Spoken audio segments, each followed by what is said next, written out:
আজ জুমার খুতবা সংক্ষিপ্ত সময়ে আমাদের আলোচনার বিষয়বস্তু হল মসজিদ, পৃথিবীর শ্রেষ্ঠতম স্থান। এই স্থানে আসার ফজিলত এবং এই স্থানের সম্মান রক্ষা করার গুরুত্ব এবং তার আদব, এ বিষয়ে কোরআন এবং হাদিস থেকে এক তথ্যবহুল বিবরণের চেষ্টা করব ইনশাআল্লাহ তাআলা। সম্মানিত মুসল্লিদের গ্রাম, পৃথিবীর মধ্যে সর্বশ্রেষ্ঠ স্থান, আল্লাহর মনোনীত স্থান, যে স্থানে এসে সবাই সারিবদ্ধভাবে দাঁড়িয়ে আল্লাহর সামনে একতা প্রকাশ করে, যে স্থানে এসে রুকু এবং সাজদার মাধ্যমে আল্লাহর সামনে পরিপূর্ণ আত্মসমর্পণ করে বান্দা নিজেকে উজাড় করে দেয়, যে স্থানে এসে বান্দা নিজেকে দুহাত তুলে মোনাজাত করে আল্লাহর পক্ষ থেকে পরিশুদ্ধতা চেয়ে নেয়, যে স্থানে এসে বান্দা মনের প্রশান্তি খুঁজে, সেই স্থানটির নাম হলো পৃথিবীর সর্বশ্রেষ্ঠ স্থান মসজিদ। অবশ্যই এই গুরুত্বপূর্ণ স্থানটির কিছু ফজিলত রয়েছে যেগুলো আমাদের জানা দরকার। অবশ্যই এই গুরুত্বপূর্ণ স্থানটিতে কিছু আদব রয়েছে যেগুলো আমাদের জানা দরকার। এই জন্য দেখতে যদিও দেখা যায় এটা ইট পাথরের সিমেন্টের দালান কোঠার মতো পাঁচতলা একটা বিল্ডিং, কিন্তু এটার গুরুত্ব এত বেশি আল্লাহর কাছে। পৃথিবীর পুরোটাই অন্ধকার, শুধুমাত্র এই জায়গাগুলো আল্লাহর কাছে তারকার ন্যায় ঝলমল এবং আলোকিত করে থাকে। পৃথিবীর মধ্যে এই জায়গাগুলো আলো, আর অন্যান্য জায়গাগুলো অন্ধকারের নেই। তাহলে আপনি একটি আলোকিত স্থানে বসে আছেন, সুবহানাল্লাহ। আসলে একে একে করে আমরা এই পবিত্রতম স্থানটির কিছু ফজিলত জানি। এই স্থানে হেঁটে হেঁটে আসলে কি ফজিলত হয়, এই স্থানে ওযু করে আসলে কি ফজিলত হয়, এই স্থানে বসে থাকলে কি ফজিলত হয়। সহিহ মুসলিম 480 নম্বর হাদিস, হযরত আবু হুরায়রা রাদিয়াল্লাহু আনহু বর্ণনা করেন, নবী করিম সাল্লাল্লাহু আলাইহি ওয়াসাল্লাম ইরশাদ করেন, আলা আদুল্লুকুম, আমি কি তোমাদেরকে এমন একটা সংবাদ দিব, এমন একটা আমল বর্ণনা করব, আলা মা ইয়ামুল্লাহু বিহিল খাতায়া, যে আমলগুলো করলে তোমাদের গুনাহগুলো অটোমেটিক ঝরে যেতে থাকে, সুবহানাল্লাহ, ওয়া ইয়ারফাউ বিহি দারাজাত, এবং জান্নাতে তোমাদের মর্যাদা বুলন্দ হতে থাকে। অর্থাৎ আগে যদি তুমি জান্নাতের প্রথম স্তরে থাকতে, এখন তোমার মর্যাদা বৃদ্ধি হয়ে পঞ্চম স্তরে চলে গেছে। এরকম জান্নাতের 100টা স্তর আছে, সর্বোচ্চ স্তরের নাম হলো জান্নাতুল ফেরদাউস। এভাবে তুমি নিজেকে আরো উপরে নিতে থাকবে। কোন আমল দ্বারা জানো? ক্বালু বালা ইয়া রাসূলুল্লাহ, আল্লাহ রাসূল অবশ্যই আমাদেরকে বলুন, কোন আমল গুনাহ ঝরায়, কোন আমল আমার মর্যাদা উন্নীত করে? রাসূল সাল্লাল্লাহু আলাইহি ওয়াসাল্লাম বললেন, ইসবাগুল উযুই আলাল মাকারি, 1 নাম্বার, কষ্ট সত্ত্বেও যে পরিপূর্ণভাবে ওযু করে। খুব কষ্ট হচ্ছে পানি ধরতে, তারপরেও সে পরিপূর্ণভাবে ওযু করবে, তাড়াহুড়া করবে না। শরীরের যে জোড়াগুলো আছে, এই জোড়াগুলোকে ডোলে ডোলে ভালোভাবে ধৌত করা, কোন রকম পানি লাগিয়ে ধৌত করে চলে না আসা। এই কনুইয়ের নিচে আমাদের একটি জোড়া আছে, এটার মধ্যে কিছু চামড়া কুচকানো থাকে, এটাকে ভালো করে ডলা, পায়ের গোড়ালি ভালো করে ডলা, তাহলিলুল আসাবি, আঙ্গুলগুলোর ভিতরে ভালো করে এভাবে খিলান করা, হাতের এবং পায়ের আঙ্গুলগুলো, কানটাকে ভালো করে মাসাজ করা, মাথা ভালো করে মাসাজ করা, চেহারা উপর দিয়ে ধরলাম, এদিক দিয়ে কানের পাশে খালি জায়গা রয়ে গেল, তার ওযুই হলো না। ওযু হলো না, নামাজ হলো না, পবিত্র হলো না। নবীজি একবার দেখলেন কিছু সাহাবা একরাম জামাত ধরার জন্য দৌড়িয়ে তারা ওযু করে চলে আসলো, ওয়া আকাবুহুম তালুহু, কিন্তু তাদের গিরাগুলো, ওই যে আরব দেশে বড় ওই যে পানি বেশি, তাদের গিরার পায়ের গোড়ালি বালুতে চিকচিক করছে, এই জায়গাগুলো ধোয়া হয়নি। নবীজি বলেন ওয়াইলুল লিল আকাবি মিনান নার, সমস্ত জায়গা ধুইলা এটা বাকি রয়ে গেল, মানে এই স্থানটা জাহান্নামের আগুনে জ্বলবে। এরপরে নবীজি বলেন সাআতুন বিশাআতিন, একটা চুল পরিমাণ জায়গা যদি কারো না ধোয়া থাকে ওই জায়গাটা কিয়ামতের দিন জাহান্নামের আগুনে জ্বলবে। ওযুর মধ্যে তাহলে এই জন্য নবীজি বলেন ইসবাকুল ওযুই আলাল মাকারি, কষ্ট সত্ত্বেও পরিপূর্ণভাবে ওযু করা। এটা কি লাভ জানো? এই ওযুর প্রত্যেকটি ফোঁটায় ফোঁটায় তোমার গুনাহগুলো ঝরে ঝরে আল্লাহ ফেলে দিচ্ছেন। হাত ধোয়ার পর হাতের নখ দিয়ে হাতের গুনাহগুলো বের হয়ে যায়, পা ধোয়ার পর পায়ের নখ দ্বারা পায়ের গুনাহগুলো বের হয়ে যায়, চোখ ধোয়ার পর চোখের সগীরা গুনাহগুলো এইভাবে ঝরে ঝরে পড়তে থাকে। হাদিসের মধ্যে ইরশাদ হয়েছে। এই জন্য গুনাহ ঝরা একমাত্র এক নম্বর আমল ভালো করে ওযু করা। দুই নম্বর নবীজি বলেন কাসরাতুল খুতা ইলাল মাসাজিদ, জানো কি কোন জিনিস তোমাদের গুনাহ মিটায়? সেটা হলো মসজিদের দিকে তুমি যদি বেশি বেশি কদম ফেলো, এই প্রত্যেক কদমে কদমে তোমার গুনাহ আল্লাহ মাফ করতে থাকেন, তোমার মর্যাদা আল্লাহ বুলন্দ করতে থাকেন। সুবহানাল্লাহ। আরেকটি আমল আছে যে আমলের মাধ্যমে তোমার গুনাহ ঝরতে থাকে, সেটি হলো নামাজের আগে ইন্তিজারুস সালাত বা'দাস সালাত ফাযালিকুমুর রিবা। নামাজের আগে আমি যতক্ষণ বসে রইলাম এবং নামাজের পরে আমি ওযু সহকারে যতক্ষণ বসে রইলাম, ফাযালিকুমুর রিবা ফাযালিকুমুর রিবা ফাযালিকুমুর রিবা। আল্লাহ নবী বলেন এটা হলো রিবাত। রিবাতের একটি অর্থ হলো শয়তানের মোকাবেলায় নিজেকে প্রস্তুত করা। তার মানে তুমি সালাতের আগে কিছুক্ষণ বসে থেকে তাসবিহ পড়লে, সালাতের পরে আবার কিছুক্ষণ বসে থেকে আমরা তাসবিহ পড়লাম। আল্লাহ রাসূল বলে এর মাধ্যমে তুমি শয়তানের মোকাবেলায় নিজেকে প্রস্তুত করে দিলে। সুবহানাল্লাহ বলবেন। রিবাত। তাহলে যারা আগে আগে এসে বসে আছেন তারা সবাই শয়তানের মোকাবেলায় নিজেকে প্রস্তুত করে রেখেছেন। এদেরকে আল্লাহ তাআলা এতটুকু পাওয়ার দিবেন যে পাওয়ারে সে শয়তানের মোকাবেলা করতে পারবে। ওই সমস্ত ব্যক্তিগণ এদের মতো নয় যারা একবারে শেষ সময় এসে নামাজ পড়ে, নামাজের আগে কোনো অপেক্ষা নেই, আসছে দাঁড়ায় আছে কোন সময় খুতবা শেষ হবে আর যা নামাজ বিষয় নামাজ পড়বে, কোন রকম জিম্মাদারি পালন করবে, তাহলে সে রিবাতের ফজিলত পেল না, শয়তানের মোকাবেলায় নিজেকে প্রস্তুত করতে পারলো না। তাহলে তিনটি আমল গুনাহ ঝরায়: ভালো করে ওযু করা, মসজিদের দিকে বেশি বেশি কদম ফেলা, আরেকটি হলো নামাজের আগে নামাজের পরে কিছু সময় তাসবিহের মাধ্যমে মসজিদে অবস্থান করা। আল্লাহ রাসূল বলেন এই তিনটা জিনিস তোমার গুনাহ মিটায় এবং জান্নাতে তোমার মর্যাদা আরো বুলন্দ করে। সুবহানাল্লাহ।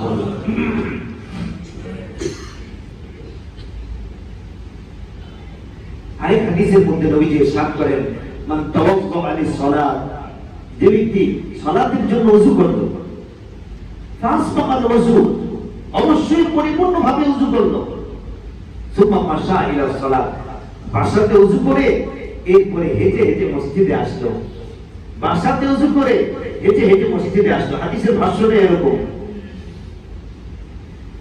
ফাসাল্লাহা মা'আন নাস আও মা'আল জামাআ, এরপরে জামাতের সাথে সে নামাজ আদায় করলো।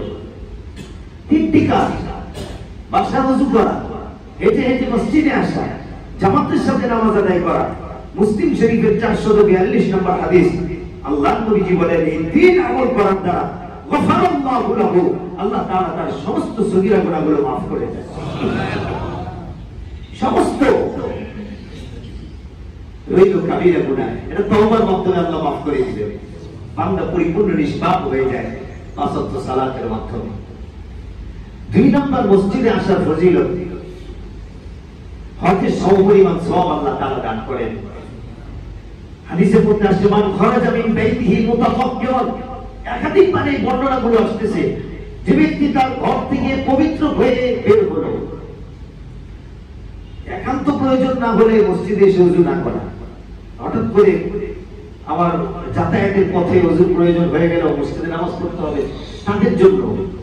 আর আমরা যারা বাসাবাড়ি থেকে আসি, আল্লাহর নবী তাদের ব্যাপারে বলছেন, মান খারাজা মিন বাইতিহি মুতাতাহহিরান, শোনো, যে ব্যক্তি বাসা থেকে ওযু করে পবিত্র হয়ে মসজিদের উদ্দেশ্যে বের হইবে, ইলা সালাতিন মাকতুবাতিন, ফরজ সালাতের জন্য ওযু করে আসলো, পায়ে হেঁটে হেঁটে আসলো, ফাআজরুহু কাআজরিল হাজ্জিল মুহরিম, 6 লক্ষ টাকা খরচ করে একজন ব্যক্তি হজ করে যে সওয়াব পায়, আল্লাহ ওই ব্যক্তিকে যে ওযু করে হেঁটে হেঁটে মসজিদে আসে, ওই পরিপূর্ণ হজ আদায়কারীর সওয়াব আল্লাহ তাআলা তাকে দান করে। ওমান খারাজা ইলা তাসবিহিদ দুহা, আর যে ব্যক্তি দুহার নামাজ, ইশরাকের নামাজ আদায় করার জন্য মসজিদে আসলো, লা ইয়ামসিকু ইল্লা ইয়াহু ফাআজরুহু কাআজরিল মু'তামির, আল্লাহ রাব্বুল আলামিন তাকে পরিপূর্ণ একটা উমরাকারীর সমপরিমাণ সওয়াব আল্লাহ তাআলা তাকে দান করেন। তাহলে মসজিদে গমনের ফজিলতের দ্বিতীয় ফজিলতটা হলো, আমি যে মসজিদে আসলাম, আমাকে আল্লাহ পরিপূর্ণ একটা হজের সমপরিমাণ সওয়াব দান করেছে। সুবহানাল্লাহ বলেন ভাই। তাহলে এক নম্বর হলো আল্লাহ আমার গুনাহ মিটিয়ে দিয়েছেন, 2 নম্বর হলো একটা হজের সমপরিমাণ সওয়াব দিয়েছেন। আমি কেন মসজিদে আসবো? বাসায় তো নামাজ পড়া যায়। আসবো না এই জন্য যে আল্লাহ তাআলা মসজিদে গেলে আমার গুনাহ মিটিয়ে দিবেন এবং আমাকে হজের সমপরিমাণ সওয়াব দিবেন। নাম্বার 3, আল্লাহর পক্ষ থেকে নিরাপত্তা আল্লাহ তাআলা দান করেন মসজিদে আসলে। আবু দাউদ শরীফের 2486 নম্বর হাদিস, রাসূল সাল্লাল্লাহু আলাইহি ওয়াসাল্লাম বলেন, সালাসাতুন কুল্লুহুম দামিনুন আলাল্লাহ, 3 ব্যক্তি আল্লাহর জিম্মায় চলে যায়, 3 ব্যক্তি আল্লাহর জিম্মায় চলে যায়। ফাহুয়া আশা ফি জিম্মাতিল্লাহ, সে জীবিত থাকলেও আল্লাহর জিম্মায় জীবিত থাকে। ওয়া মাতা ফি জিম্মাতিল্লাহ, মৃত্যুবরণ করলে আল্লাহর জিম্মায় মৃত্যুবরণ করে। সুবহানাল্লাহ। 3 ব্যক্তি আল্লাহর জিম্মায় চলে যায়। নবীজি আমাদেরকে বলবেন কি? সঙ্গী সাথী শোনো, 1 নম্বর, রাজুলুন খারাজা গাজিয়ান ফি সাবিলিল্লাহি হাত্তা ইয়ারজিআ, এক ব্যক্তি হলো যে রাজুলুন খারাজা গাজিয়ান ফি সাবিলিল্লাহ ওয়া দামিনুন আলাল্লাহ, যে জিহাদের উদ্দেশ্যে নিজেকে বের করে দিল, শত্রুর বিরুদ্ধে জিহাদ করার জন্য, ইসলামের পতাকাকে উড্ডীন করার জন্য, দ্বীনের মর্যাদাকে বুলন্দ করার জন্য, কাফেরদের বিরুদ্ধে যে নিজেকে জিহাদের জন্য বের করে দিল, সে আল্লাহর জিম্মায় থাকে ফিরে আসা পর্যন্ত, হাত্তা ইয়াতাওয়াফাহু আল্লাহ, আর যদি মৃত্যুবরণ করে ফাইদখিলাহুল জান্নাহ, আল্লাহর জিম্মায় আল্লাহ তাকে জান্নাতে প্রবেশ করাবে। জিহাদে যে বের হয়। 2 নম্বর, আল্লাহর নবী 2 নম্বর বলবেন কি? 2 নম্বর, রাজুলুন রাহা ইলাল মাসাজিদ ফাহুয়া দামিনুন আলাল্লাহ, যে ব্যক্তি ওযু করে মসজিদে চলে যায়, আল্লাহ রাসূল বলেন সে আল্লাহর জিম্মায় চলে যায়। আশা ফি জিম্মাতিল্লাহ, সে জীবিত থাকলেও আল্লাহর জিম্মায় জীবিত থাকে, আল্লাহ তাআলা তার জামিন। আর যদি মৃত্যুবরণ করে, আল্লাহর জিম্মায় মৃত্যুবরণ করবে, আল্লাহ তার নিজের জিম্মায় তাকে জান্নাতে প্রবেশ করাবে। মুজাহিদ মসজিদে আগমনকারী আল্লাহর জিম্মায়। 3 নম্বর, নবীজি বলেন, রাজুলুন দাখালা বাইতাহু বিসালামিন ওয়া দামিনুন আলাল্লাহ, 3 নম্বর হলো যে ঘরের মধ্যে সালাম দিয়ে প্রবেশ করে, সে আল্লাহর জিম্মায় চলে যায়। সুবহানাল্লাহ। এই অভ্যাসটা তো আমাদের মধ্যে নেই। এই অভ্যাসটা আমাদের কয়জনের মধ্যে আছে বলুন? ঘরের মধ্যে বিবিকে সালাম দিবে না, হইতে পারে নাকি? বিবিকে সালাম দেওয়া লাগে, বিবি কেন উল্টা আমাকে সালাম দিবে না? ইসলামের আদব হলো বড়রাও মাঝে মাঝে ছোটদেরকে সালাম দিতে হয়। শিক্ষা দেওয়ার জন্য আমি আমার বাচ্চাদেরকে সালাম দিব, স্ত্রীকে সম্মান করে তাকে সালাম দিব। তিনি আমার সহধর্মী, তিনি আমার ঘরের রক্ষক, তিনি আমার বাচ্চাদের লালন পালনকারী, তিনি কাজের বুয়া না, তিনি আপনার দাসী না, তিনি আপনার ঘরের জামা কাপড় ধোয়ার জন্য আসেন। তাকে আপনিই আপনার জিম্মায় নিয়ে এসেছেন টাকা দিয়ে, তাকে যথেষ্ট সম্মান করা আমাদের জন্য জরুরি। তাকে সবসময় তার পাশে থাকা, তাকে সহযোগিতা করা, তাকে হেল্প করা, কাজের কুয়া না থাকলে মাঝে মাঝে হাড়ি পাতিল গুলো নিজে ভেজে দেওয়া। নবীজি সাল্লাল্লাহু আলাইহি ওয়াসাল্লামের হাদিসে আসছে, নবীজি ঘরে ঢুকতেন, নবীজি স্ত্রীর কাজে সহযোগিতা করতেন, ঘর পরিষ্কার করতেন, কাপড়গুলো ধৌত করতেন, এমনকি জুতা ছেড়ে গেলে নবীজি নিজ হাতে জুতা সেলাই করতেন। এটাই তো আমাদের আদর্শ, নিজের কাজ নিজে করা, স্ত্রীকে হেল্প করা, এতে নিজেকে ছোট মনে না করা। আমি যদি মনে করি আমার নবী যে কাজ করেছেন তাই আমি করছি, প্রত্যেক পাতিল মাজার ঘষায় ঘষায় আপনি সুন্নতের সওয়াব পাবেন। সুবহানাল্লাহ। আপনি তো চিন্তা করেন আমার ক্রেডিটটা নষ্ট হয়ে যাবে। আরে কিসের ক্রেডিট? আবার ঘরের মধ্যে নিজের কাজ নিজে করা, এটাই তো বড় ক্রেডিট। নবী সাল্লাল্লাহু আলাইহি ওয়াসাল্লাম বলেন, তুমি যদি সালাম দিয়ে ঘরের মধ্যে প্রবেশ করো, আল্লাহর জিম্মায় চলে যাবে বের হওয়ার আগ পর্যন্ত। তার মানে ঘরের মধ্যে আমার কোনো আপদ বিপদ আসবে না, আমি আল্লাহর জিম্মায়। মুসিবত আসবে না, আমি আল্লাহর জিম্মায়। আমি যদি বাঁচি আল্লাহর জিম্মায় বাঁচবো, ঘরের মধ্যে যদি মরি আল্লাহর জিম্মায় মরবো। শর্ত হলো সালাম দিয়ে আমাকে ঘরে প্রবেশ করো। ছোট্ট একটা আমল, কিন্তু গুরুত্ব এত বেশি। তাহলে তিন ব্যক্তি আল্লাহর জিম্মায় থাকে, এক মুজাহিদ ব্যক্তি, দুই মসজিদে আগমনকারী ব্যক্তি, তিন সালাম দিয়ে ঘরে প্রবেশকারী ব্যক্তি। এই আমলটা করবো তো ইনশাআল্লাহ? জোরে আওয়াজ দিয়ে ইনশাআল্লাহ বলেন। ঘরের গরিবের দিক দিয়ে যখন খুলবে আসসালামু আলাইকুম ওয়া রাহমাতুল্লাহ ঘরে প্রবেশ করবেন এইভাবে। চার নাম্বার মসজিদে আগমনের ফজিলত। মসজিদে আগমনকারীকে আল্লাহ নিজে সম্মান করেন।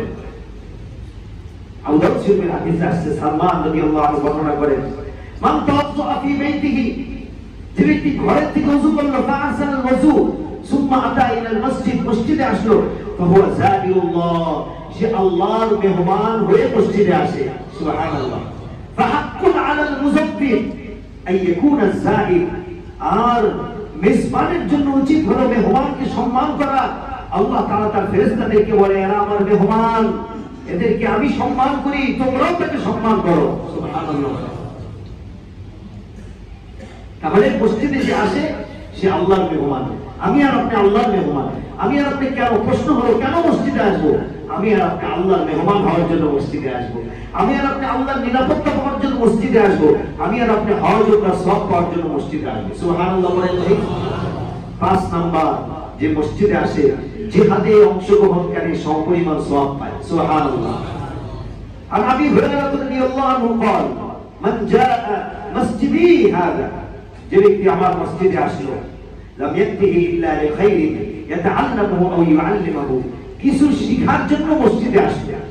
যেমন আপনারা জুমার সময় আগে আগে চলে আসেন এই নিয়তে যে কিছু শিখবো, এই নিয়তে যদি কিছু কোনো ব্যক্তি মসজিদে আসে, ফাহুয়া বিমানজিলাতিল মুজাহিদ ফি সাবিলিল্লাহ, আল্লাহর রাস্তায় মুজাহিদ যে সওয়াব পায়, জিহাদকারী যে সওয়াব পায়, কিছু শিখার জন্য মসজিদে আগমনকারী সেই সওয়াব পাবে। সুবহানাল্লাহ। আপনারা সবাই মুজাহিদের সমপরিমাণ সওয়াব পাইতেছেন। কেন মসজিদে আসবো? মুজাহিদের সমপরিমাণ সওয়াব পাওয়ার জন্য মসজিদে আসবো। সুবহানাল্লাহ পড়ে আল্লাহু আকবার। এই পাঁচ তালার কি তালার সিমেন্টের এই তালারের কি পরিমাণ ফজিলত আপনি বুঝছেন? প্রত্যেক কদমে কদমে আপনার গুনাহ মাফ হচ্ছে এখানে আসার জন্য। 6 নাম্বার, এই যে আমি মসজিদে আসছি, এটা আমার জন্য কি হবে? রাসূল বলেন, কিয়ামতের দিন তোমার জন্য এটা বিশাল বড় একটা নূরের কারণ হবে। সুবহানাল্লাহ। হাদিস নেন আর বুরাইদা রাদিয়াল্লাহু আনহু সাল্লাল্লাহু আলাইহি নবী সাল্লাল্লাহু আলাইহি ওয়াসাল্লাম قال, হযরত বুরাইদা রাদিয়াল্লাহু আনহু বলেন, আল্লাহ নবী বর্ণনা করেছেন, বাশশিরিল মাশাইয়িনা ফি সালাত ইলাল মাসাজিদ বিন নূরিদ দাম ইলা ইয়াউমিল কিয়ামা, কিয়ামতের দিন হবে কঠিন অন্ধকার। ওই দিন বান্দার পথ চলার জন্য তার আলোর প্রয়োজন হবে, লাইটের প্রয়োজন হবে, নূরের প্রয়োজন হবে। বাংলা দুনিয়ার জীবনের আলো, দুনিয়ার লাইট, এই কিয়ামতের জীবনের এই লাইটটাই হয়ে যাবে একটা নূর। আমাদের চলার জন্য নূরের প্রয়োজন হবে। ইয়া রাসূলুল্লাহ, কিভাবে নূর পাবো? নবীজি বলেন, অন্ধকার রজনীতে যে হেঁটে হেঁটে মসজিদে যায় তার জন্য কিয়ামতের দিন নূরের ব্যবস্থা হয়। ফজরে যে হেঁটে হেঁটে মসজিদে যাবে, এশায় হেঁটে হেঁটে মসজিদে যাবে, আল্লাহ তাআলা কিয়ামতের দিন তার নূরের ব্যবস্থা করবেন। ইয়া রাসূলুল্লাহ, আরো কোন নূরের আমল আছে? হ্যাঁ, শুক্রবার দিন সূরা কাহফ তেলাওয়াত করা, এটা তোমার জন্য বিশাল বড় একটা লাইটের ব্যবস্থা হবে, নূরের ব্যবস্থা হবে। ইয়া রাসূলুল্লাহ, আরো নূরের ব্যবস্থা আছে? হ্যাঁ, তুমি ভালো করে ওযু করো, ওযুর অঙ্গ-প্রত্যঙ্গগুলো তোমার জন্য কিয়ামতের দিন নূর হবে। ইয়া রাসূলুল্লাহ, আরো কোন নূরের ব্যবস্থা আছে? ফজরের নামাজ জামাতের সাথে পড়ো, এটা কিয়ামতের দিন তোমার জন্য নূর হবে। এই কথাগুলো কোথেকে বললাম? এটা সূরাতুত তাহরীমের মধ্যে আল্লাহ বর্ণনা করেছেন। ইয়াউমা, ওই দিন, লা ইউখসিল্লাহুন নাবিয়্য ওয়াল্লাযীনা আমানু মাআহ, ওই দিন আল্লাহ ঈমানদারদেরকে সম্মান করবেন। নূরুহুম ইয়াসআ বাইনা আইদিহিম ওয়া বিআইমানিহিম, ঈমানদার যারা পাঁচ ওয়াক্ত সালাত আদায় করেছে, ফজরের নামাজ জামাতের সাথে আদায় করেছে, কিয়ামতের দিন তাদের নূরগুলো তাদের সামনে দৌড়াতে থাকবে, পিছনে দৌড়াতে থাকবে। ওই নূর দিয়ে জান্নাতে চলে যাবে। চার ওয়াক্ত পড়েছে, হুজুর ফজর পড়তে পারিনি, নূর নাই। কিয়ামতের দিন দেখবে যে অন্ধকার, অন্ধকার, সামনে যেতে পারতেছে না। সে রব্বানা আতিম লানা নূরানা, আল্লাহ আমাদের নূরটা একটু পরিপূর্ণ করে দেন, আমাদের লাইটে তো ব্যাটারির আলো নাই। তাদেরকে জবাব দেওয়া হবে, আরে এই ব্যাটারির আলো যারা দুনিয়া থেকে নিয়ে আসছে তারাই সামনে যেতে পারবে, আর তোমরা যারা দুনিয়া থেকে এই পাওয়ার আলো নেই, সামনে যাওয়ার অনুমতি নেই। নিচের দিকে তাকাও, নিচে তাকিয়ে দেখবে সোজা জাহান্নাম দেখা যাচ্ছে, আধাও ধাও করে হচ্ছে। এই জন্য আমাদের মসজিদে আসার আগমন এটা নূর হয়। কেন মসজিদে আসবো? নূর আল্লাহ তাআলা সৃষ্টি করে এই জন্য। নাম্বার 7, মসজিদে আসার ফজিলত হলো আল্লাহ তাআলা আরশের নিচে আমাদেরকে স্থান দান করবেন। রাজুলুন কলবুহু মুআল্লাকুম বিল মাসাজিদ, যার অন্তরটা মসজিদের সাথে লেগে থাকে। জুমা পড়ে গেলাম, আবার আসরের নিয়তে গেলাম যে আসরে আমি আবার আসবো, তার মানে আমার অন্তরটা মসজিদের সাথে লাগা। আল্লাহ তাআলা বলেন এই ব্যক্তিকে আরশের নিচে স্থান দেওয়া হবে। 8 নাম্বার, মসজিদে আগমনকারীদের জন্য ফেরেশতারা আল্লাহর কাছে ক্ষমার জন্য দোয়া করে। ফাইদা সাল্লা, যখন কোন ব্যক্তি নামাজ আদায় করলো, বসে আছে তাসবিহ পড়ছে, লাম তাজালিল মালাইকাতু তুসাল্লি আলা মা দামা ফি মুসাল্লাহু, আর মুসাল্লার মধ্যে বসা সে যতক্ষণ পর্যন্ত তাসবিহ পড়বে ততক্ষণ পর্যন্ত ফেরেশতারা বলে আল্লাহুম্মা সাল্লি আলাইহি, আল্লাহ তার উপর রহমত বর্ষণ করেন, আল্লাহুম্মা আরহামহু, আল্লাহ তাকে দয়া করেন, আল্লাহুম্মা গফিরহু, আল্লাহ আপনি তাকে ক্ষমা করতে থাকেন, ক্ষমা করে দেন। নামাজের আগে, নামাজের পরে, যে বসে আছে তাসবিহ পড়ছে তার জন্য। নাম্বার 9, যে মসজিদে আসলো জামাতের উদ্দেশ্যে, জামাত পেল না, আল্লাহ রাসূল বলেন জামাত না পাইলেও মসজিদে আসার কারণে জামাতের সমপরিমাণ সওয়াব আল্লাহ তাআলা তাকে দান করেন। আল্লাহ আবু হুরায়রা রাদিয়াল্লাহু আনহু থেকে বর্ণিত, যে ব্যক্তি মসজিদে আসলো, এসে দেখলো ফাওয়াজাদান নাস ক্বাদ সাল্লাউ, মানুষরা নামাজ শেষ করে ফেলেছে, ইমাম সাহেবের সাথে জামাত শেষ, আ'তাহুল্লাহু জাল্লা ওয়া আলা মিসলা আজরি মান সাল্লাহা ওয়া হাদারাহা, কষ্ট করে মসজিদে আগমনের কারণে আল্লাহ তাআলা তাকে অতিরিক্ত জামাতের সওয়াবটা দিয়ে দেন। 10 নাম্বার, যে যেই কারণে মসজিদে আসবে ওই হিসাব অনুযায়ী, তার নিয়ত অনুযায়ী আল্লাহ তাআলা তাকে সওয়াব দান করেন।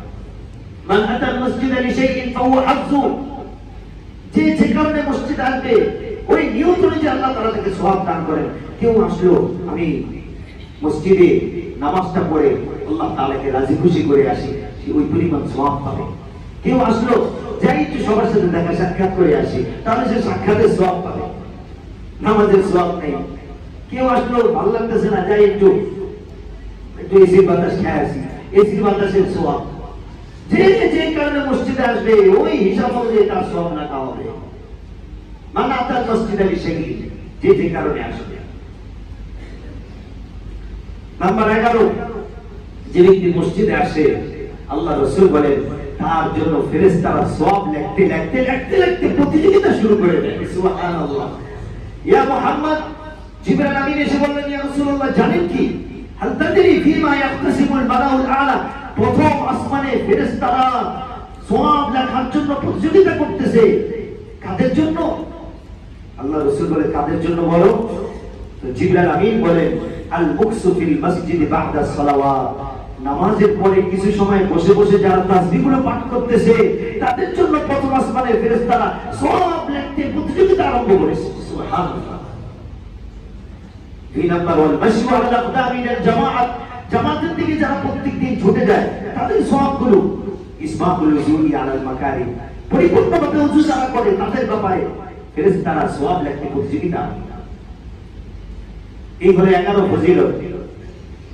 তাহলে আমরা মসজিদে আসলে গুনাহ মাফ হয়, মর্যাদা বুলন্দ হয়, 2 নম্বর হজের সওয়াব হয়, আল্লাহর নিরাপত্তা লাভ হয়, আল্লাহ সম্মান করেন, জিহাদে অংশগ্রহণকারীর সওয়াব পাওয়া যায়, কিয়ামতের দিন নূর হয়, আরশের নিচে স্থান পাওয়া যায়, ফেরেশতারা আমাদের জন্য রহমতের দোয়া করেন, জামাত না পেলেও জামাতের সওয়াব দেন, আর প্রথম আসমানে ফেরেশতারা আমাদের সওয়াব লেখার জন্য প্রতিযোগিতা আরম্ভ করেন।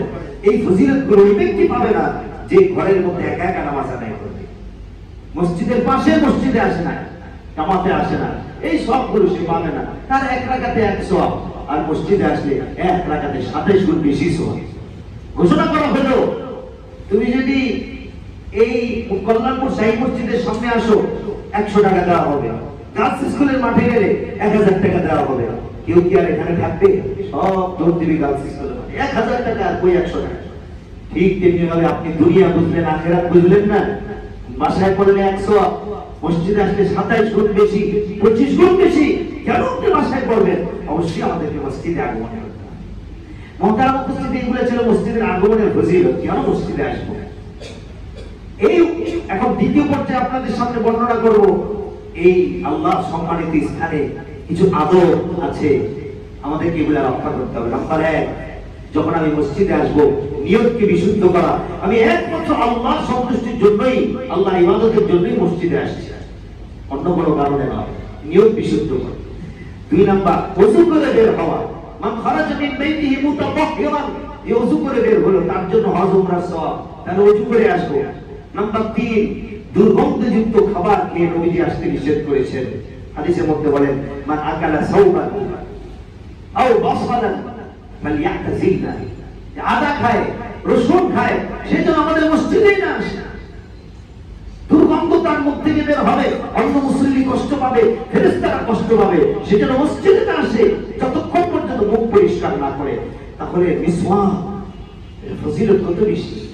নবীজি বলেন, মিসওয়াক করো, এটা তোমার মুখের পবিত্রতা আর তোমার রবের সন্তুষ্টি হলো মিসওয়াকের মধ্যে আছে। মিসওয়াকের মধ্যে শত শত অসুখের আল্লাহ তাআলা চিকিৎসা রেখেছেন মিসওয়াকের মধ্যে। মিসওয়াক যে ব্যক্তি করে নিয়মিত, হাদিসের মধ্যে আসছে তার রূপটা যখন বের হবে আল্লাহ তাআলা অত্যন্ত আসানির সাথে কালিমার সাথে মৃত্যু নিশ্চিত করবেন। মিসওয়াকের ফজিলত শুধুমাত্র মুসলমান নয়, বড় খ্রিস্টান ডাক্তার সেও বলেছে, এই গাছের লাকড়ি তোমরা গ্রহণ করো, না হয় তোমরা শত শত অসুখ বরণ করো। এই লাকড়ি নাও, না হলে অসুখ নাও।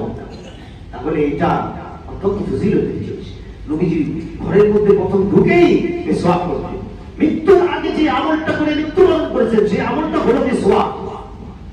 এজন্য মুখ পরিষ্কার করে মসজিদে আসা, এটা হলো মসজিদের অন্যতম আদাব। 5 নাম্বার, মসজিদের দিকে নবীজি 4 নাম্বার, মসজিদে আসার সময় মসজিদের আদব হলো, ইয়া বানি আদম খুযু যিনাতাকুম ইনদা কুল্লি মসজিদ, মসজিদে আসার সময় সুন্দর পোশাক পরিধান করে আসো।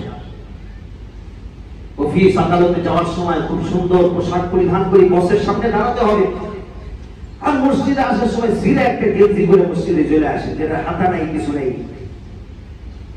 আবার অনেকে আমরা এরকম ভাবে মসজিদে আসে, যুবকরা গেঞ্জি একটা পরেছে আর জিন্সের প্যান্ট পরেছে, জিন্সটা নামতে নামতে নাভি নিচে চলে গেছে, আর রুকু দিলে গেঞ্জিটা উপরে উঠে গেছে। পিছনে যে ব্যক্তি নামাজে দাঁড়িয়েছে তার তো অবস্থা খারাপ, তার তো সামনের দিকে তাকানোর কোনো ব্যবস্থাই নেই। গেঞ্জি উপরে উঠে গেছে আর জিন্সের প্যান্ট নিচে নেমে গেছে, তার অর্ধেক পিছনের অংশ দেখা যাচ্ছে, বিশ্বরোড দেখা যাচ্ছে।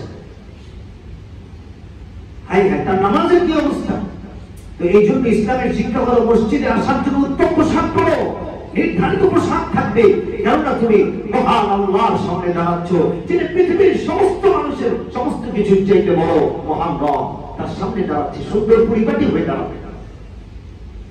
নাম্বার 5, নবী যখন মসজিদে আসতেন আসমানের দিকে তাকিয়ে তাকিয়ে একটা দোয়া করে আসতেন, আল্লাহুম্মা জাআল ফি কলবি নূরা, আল্লাহ আমার কলবের মধ্যে আপনি নূর দান করেন, ওয়াজআল সামঈ নূরা, আল্লাহ আমার কানের মধ্যে নূর দান করেন, ওয়াজআল বাসরি নূরা, আল্লাহ আমার দৃষ্টি শক্তির মধ্যে নূর দান করেন, ওয়াজআল ফি মাশি নূরা, আল্লাহ আমার পায়ের হাঁটার মধ্যে আপনি নূর দান করেন, ওয়াজআল ফি ইয়াদি নূরা, আল্লাহ আমার হাতের মধ্যে আপনি নূর দান করেন। এভাবে প্রত্যেকটা জিনিসের নূরের দোয়া করে করে নবীজি আসতেন। নাম্বার 6, মসজিদে আসলে তাড়াহুড়া না করা, দৌড় দিয়ে মসজিদে না আসা। ইদা সামিআতুল ইকামা, তোমরা যখন দেখছো ইকামত হয়ে যাচ্ছে, ফামশাউ ইলাল সালাত, আস্তে আস্তে হেঁটে হেঁটে আসো। ওয়া আলাইকুমুস সাকিনা, দৌড়িয়ে মসজিদে আসা নিষেধ, দৌড় দিবা না, আস্তে আস্তে আসো। যতটুকু নামাজ পাইলা পড়লা, যার পাইলা না তুমি পরবর্তী ফাতিমু কাজা পড়লা। দৌড়ানো নিষেধ মসজিদের আদব। মসজিদে প্রবেশের সময় দোয়া করে মসজিদে প্রবেশ করা। নাম্বার 10, মসজিদে এসে সামনের কাতারে বসার জন্য চেষ্টা করা। অনেকে আমরা আছি নিজেকে মানে সবসময় পিছনের একটা কাতারের জন্য, একটা জায়গার জন্য নির্দিষ্ট করে নিই, আমি সবসময় পিছনেই বসবো, সামনের কাতারে আসার ফিকির নাই, যত্ন নাই, প্রতিযোগিতা নাই। অথচ নবীজি বলেন, লাউ ইয়ালামুন নাস মা ফিল নিদা, মানুষ যদি জানতো আযান দেওয়ার মধ্যে কি ফজিলত, আস-সাফিল আউয়াল, এবং প্রথম কাতারে নামাজ পড়লে কি ফজিলত এবং কি মহান সওয়াব, সুম্মা লাম ইয়াজিদু ইল্লা ইয়াস্তাহিকু আলাইহি, তাহলে মানুষ এমন ভাবে প্রতিযোগিতা শুরু করতো যে এটার জন্য যদি লটারি দিতে হইতো, লাস্তাহামু, লটারি দিয়ে হলেও সে প্রথম কাতারে আসার চেষ্টা করতো, পিছনে বসে থাকতো না। এরপরে নবীজি বলতে বলতে বলেন, লা ইয়াজালু কওমুন ইয়াতাআখারুনা আনিস সাফিল আউয়াল, কিছু কিছু ব্যক্তি আছে প্রথম কাতার থেকে নিজেকে সবসময় পিছনে রাখে, পিছনেই রাখে, হাত্তা ইয়াতাআখারাহুমুল্লাহু ফিন-নার, আল্লাহ তাআলা তাকে জাহান্নামের পিছনের কাতারে আল্লাহ তাআলা তাদেরকে রাখবেন। এইজন্য সামনে আসার জন্য চেষ্টা করা, ফজিলত বেশি, সওয়াব বেশি। 11 নম্বর তাহিয়াতুল মসজিদ, ঢুকেই 2 রাকাত নামাজ আদায় করা। 12 নম্বর মসজিদে এসে অনর্থক কথাবার্তা না বলা। লা ইয়াজালুল আবদু ফি সালাতিন, কারণ আপনি নামাজের মধ্যে আছেন, আপনি ফেরেশতাদের দোয়ার মধ্যে আছেন, আপনি আল্লাহর সম্মানে আছেন, আপনি মসজিদে এসে গল্পগুজব করতে পারেন না, মসজিদে এসে আপনি অনর্থক কথা বলতে পারেন না। আমাদের বোঝা উচিত বয়স হয়ে গেছে, মসজিদে এসে বসে গল্প শুরু করি, এরকম গল্প শুরু করি, গুনগুন গুনগুন করতে থাকি, অপরের কষ্ট হয়। আল্লাহ রাসূল বলেন, না তুমি এটা পারো না, কারণ আল্লাহর মেজবানিতে তুমি আছো। আর আমি যদি একজনের বাসায় দাওয়াত থেকে গিয়ে আমি যদি তার অসন্তুষ্টির মূলক কথাবার্তা শুরু করি, এই ভাই খাওয়ান কোন সময় দিবেন, তাড়াতাড়ি আনেন, এই ভাই ওইটা আনেন, এটা আনেন, ভাত আনেন, ডাইল আনেন, এগুলো যদি আমি শুরু করি, লোকটা বলবে, আরে এই লোক তো বেয়াদব মার্কা একটা মেহমান, তাড়াতাড়ি তাড়াও। আপনি আল্লাহর সম্মানে আছেন, আপনি মসজিদে এসে গল্প গুজব করতে পারেন না ভাই, এটা বাজার বানানোর জিনিস না, এখানে চুপচাপ বসে থাকতে হবে, আল্লাহর ইবাদত করতে হবে। নাম্বার 3, রাসূল বলেন, নামাজের আগে, খুতবার আগে কোনো গোল বৈঠক না করা। ইয়াতি আলান নাসি জামানুন, এমন একটা জামানা আসবে, ইয়াকুনু হাদিসুহুম ফি মাসাজিদিহিম ফি আমরি দুনিয়াহুম, মানুষগণ মসজিদের মধ্যে বসে নামাজের আগে তারা গোল গোল হালকা বানিয়ে কথাবার্তা বলবে, দুনিয়াবি কথাবার্তা। নবীজি বলেন, ইন্না মিন আশরাতিস সাআ, এগুলো কিয়ামতের আলামত। হ্যাঁ, নামাজের পরে নবীজি অনেক সময় সাহাবাদেরকে নিয়ে বসতেন মশওয়ারা করার জন্য, পরামর্শ করার জন্য, কিন্তু মসজিদে আইসাই বসে গল্পগুজব শুরু করে দেওয়া এটা নিষিদ্ধ। নাম্বার 14, নবী সাল্লাল্লাহু আলাইহি ওয়াসাল্লাম বলেন, নাহা রাসূলুল্লাহ সাল্লাল্লাহু আলাইহি ওয়াসাল্লাম মিন নাকরাতিল গুরাব, তাড়াহুড়া করে সিজদা দিতে নিষেধ করেছেন। ইফতিরাশিস সাবঈ, সিজদার মধ্যে হাতগুলো বিছিয়ে দিতে নিষেধ করেছেন। ওয়া ইউতিনা রাজুলুল মাকানা ফিল মসজিদ, মসজিদের মধ্যে নিজের জন্য একটা স্থান আগের থেকে নির্ধারিত করে রাখাটা আল্লাহর রাসূল নিষেধ করেছেন। নাম্বার 5, কাদের উপর দিয়ে অতিক্রম করে আসা, পরে এসেও, এটা মসজিদে এসে নিষিদ্ধ। নবীজি বলেন, এক ব্যক্তি পরে আইসা আগে আগে আসতেছে, ফাকাল লাহু নবী সাল্লাল্লাহু আলাইহি ওয়াসাল্লাম, নবী যেটাকে বলেন, এই জিনিস বসো, তখন আযাইতা আল্লাহ রাসূল, তুমি এই কাজের দ্বারা আল্লাহকে কষ্ট দিয়েছো, নবীকে কষ্ট দিয়েছো, মুসল্লিদেরকে কষ্ট দিয়েছো। এইজন্য এই আসার কোনো লাভ নাই, আগে আগে আসবা। এভাবে এসে পিছন থেকে ঢুকা 3 ব্যক্তিকে কষ্ট দেওয়া হয়। এইজন্য এই কাজটা মসজিদে এসে করা নিষেধ।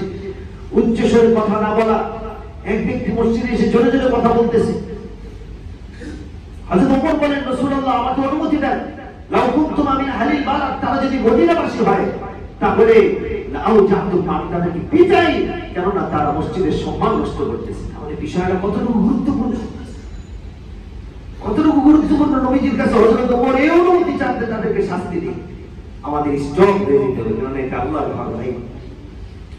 মসজিদে এসে কিছু মাকরু জিনিস আছে, নবীজি বলেন জান্নিবু মাসাজিদাকুম সিবিয়ানাকুম, এত ছোট বাচ্চা আনবে না যে ছোট বাচ্চা মসজিদের জন্য মুসল্লিদের কষ্টের কারণ। এত ছোট বাচ্চা আনবে না এই ছোট বাচ্চা কিছুই বুঝে না, পেশাব করে নেয়। মাসাজিদাকুম সিবিয়ানাকুম, এই ছোট বাচ্চা মসজিদে আনা একেবারে ছোট মাকরু। ও মাজানিনাকুম, পাগলদেরকে আনবা না। তারা অনেক সময় এমন একটা কথা বলে বসে এরা অন্যদের কষ্ট হয়, সারা সিরাকুম বাইয়াকুম, মসজিদে বেচা কিনা করবা না। মসজিদে বসে থাকার ফজিলত আমরা শুনেছি। বসে বসে কি করব? লা ইলাহা ইল্লাল্লাহ ওয়াহদাহু লা শারীকা লাহু, লাহুল মুলকু ওয়া লাহুল হামদু ইহয়ী ওয়া ইউমীতু আলা কুল্লি শাইইন কাদির। 100 বার পড়ো, সমুদ্রের ভেড়া পরিমাণ গুনাহ আল্লাহ মাফ করে দিবেন। সর্বশেষ মসজিদের একটা আদব হলো মসজিদে এসে নিজেকে কন্ট্রোল করা, ঝগড়া না করা, রাগ না হয়ে যাওয়া, অপচয় থেকে নিজেকে বাঁচিয়ে রাখা। দেখুন আমাদের জীবনে আল্লাহ যত নিয়ামত দান করেছেন, চোখ, কান, এগুলো কিন্তু নির্দিষ্ট একটা সময় ব্যবহার করার পর, আমি তাফসীরেও বলেছি, আল্লাহ তাআলা এক সময় এগুলোর ব্যবহার স্টপ করে দেন। যেমন রাত্রিবেলা তোমার চোখ ব্যবহার বন্ধ, তোমার কান ব্যবহার বন্ধ, শরীরের শক্তি ব্যবহার বন্ধ, কেননা এই সময়টা তোমাকে একটু বিশ্রাম নিতে হবে। 24 ঘন্টা এগুলো ব্যবহার করতে পারবে না।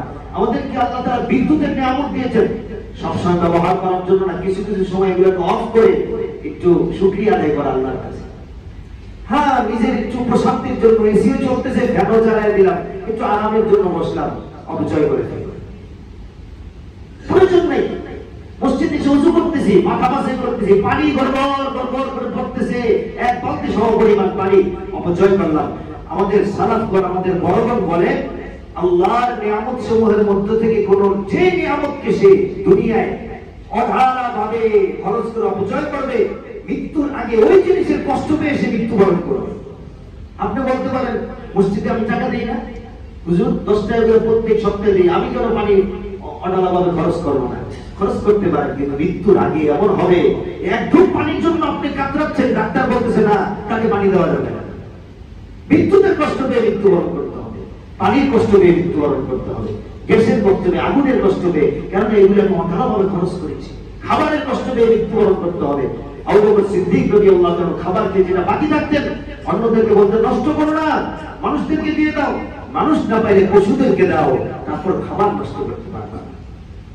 নিশ্চয়ই আল্লাহ অপছন্দ করেন ইদাআতুল মাল, এই অপচয় করা নিয়ামতকে। এই জন্য আল্লাহ ইবনুল কাইয়্যিম রাহমাতুল্লাহি আলাইহি বলেন, অপচয় রোধ করা শুকরিয়া আদায়ের অপর নাম।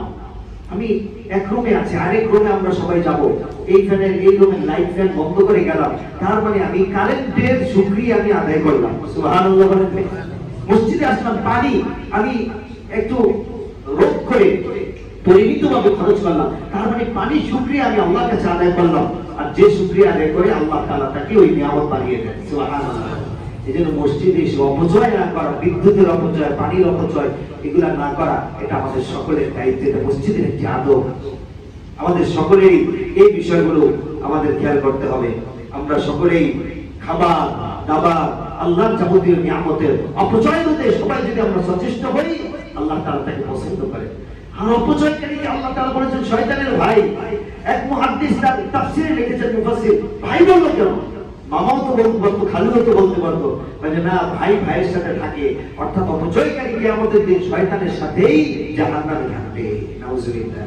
এই জন্য বাসা বাড়িতে, মসজিদে, অফিসে, আদালতে সব জায়গায় অপচয় হতে আমাদেরকে সচেষ্ট হতে হবে। এটা মসজিদের একটা আদব। যে কথাগুলো বললাম, আল্লাহ তাআলা আমাদের আপনাদের সকলকে